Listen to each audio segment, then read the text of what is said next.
Assalamualaikum warahmatullahi wabarakatuh.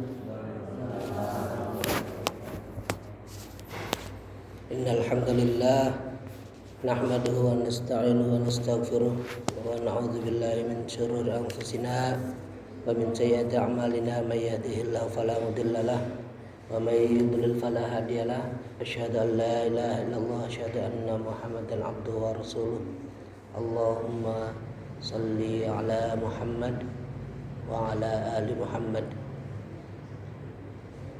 Qala Allah Ta'ala fil Qur'anil Karim, a'udzu billahi minasyaitonir rajim. Ya ayyuhalladzina amanu taqullaha haqqa tuqatih wa la tamutunna illa wa antum muslimun. Alhamdulillah, pada pagi hari ini kita masih diberikan kesehatan, masih diberikan nikmat iman dan Islam, sehingga kita pada hari ini bisa melaksanakan sholat subuh berjamaah. Ini adalah nikmat yang patut kita syukuri. Salawat dan salam semoga Allah senantiasa curahkan kepada junjungan agung Nabi Muhammad SAW, para kiai, para asatid, para jamaah sekalian rahimakumullah.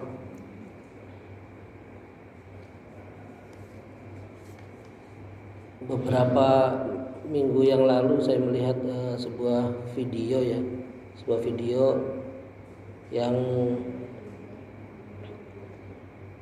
di video tersebut ada sebuah aktivitas yang bisa dikatakan membuat kita miris, yaitu sekarang itu sebaran atau penyebaran minuman keras itu sudah sangat masif ya.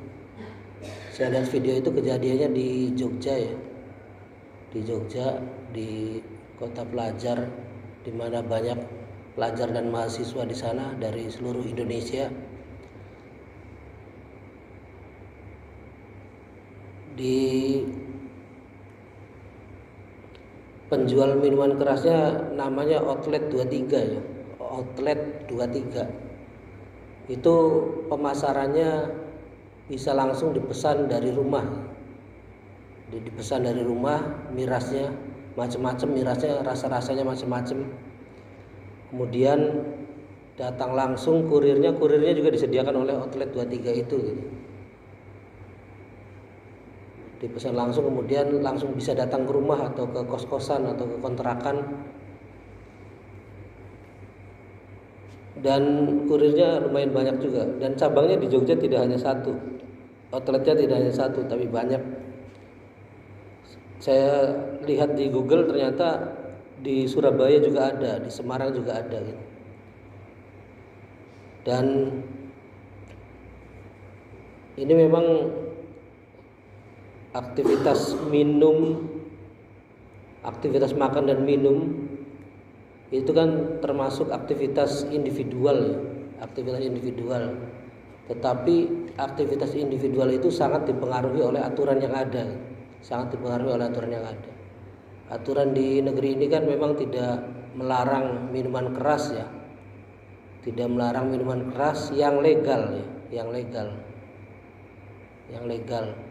Artinya ketika itu terdaftar ya berarti legal, terdaftar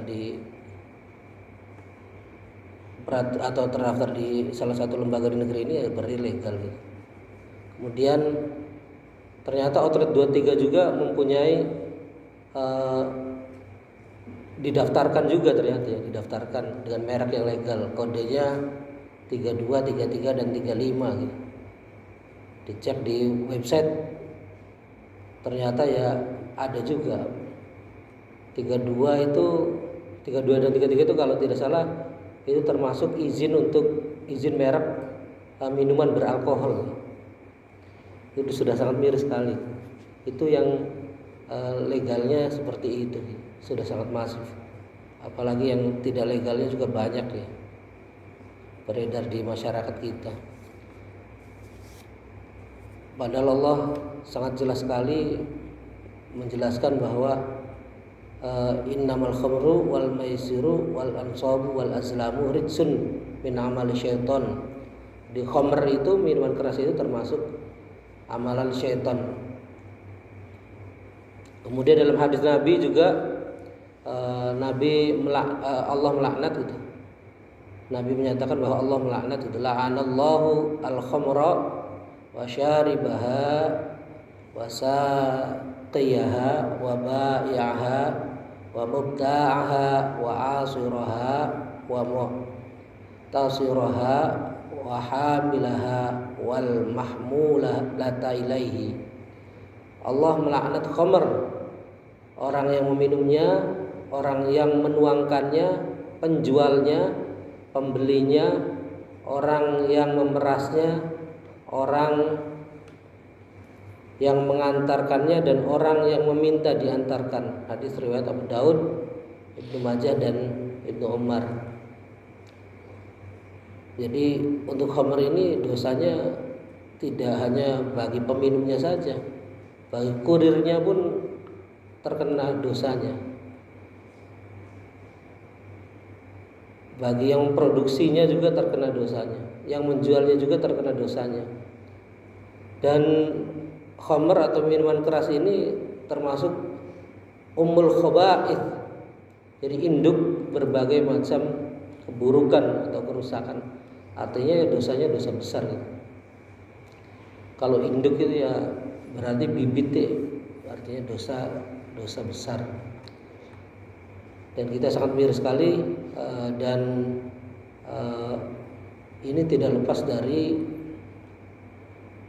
aturan yang tidak melarang miras.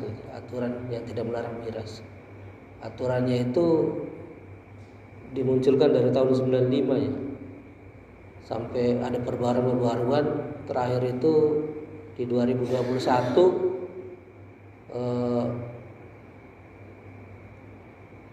aturannya dikembangkan menjadi investasi di bidang produksi miras itu boleh gitu di daerah-daerah tertentu.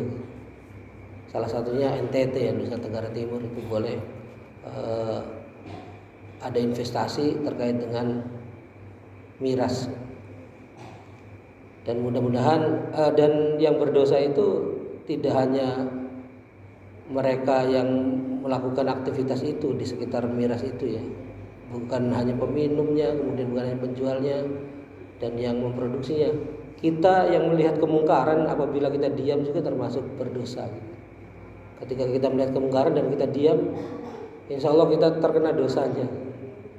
Makanya agar kita terhindar dari dosa itu ya kita menyatakan bahwa ini adalah hal yang mungkar gitu kan, bahwa ini adalah hal yang buruk, bahwa ini adalah perbuatan dosa. Kemudian kita menyampaikan sebisa kita, dan yang paling berpengaruh itu tadi gitu, aturannya. Walaupun minum itu sifatnya individual, tetapi karena aturannya membolehkan peredarannya, maka kita menuntut untuk pengubahan aturan yang sesuai dengan Islam ya, itu adalah sebuah kewajiban juga. Dan kita katakan ketika miras tidak dilarang ya, aturan ini bukan aturan yang sesuai dengan nilai-nilai Islam. Jadi nilai-nilai Islam itu ya bukan melegalkan miras. Wallahu a'lam bishawab. Assalamualaikum warahmatullahi wabarakatuh.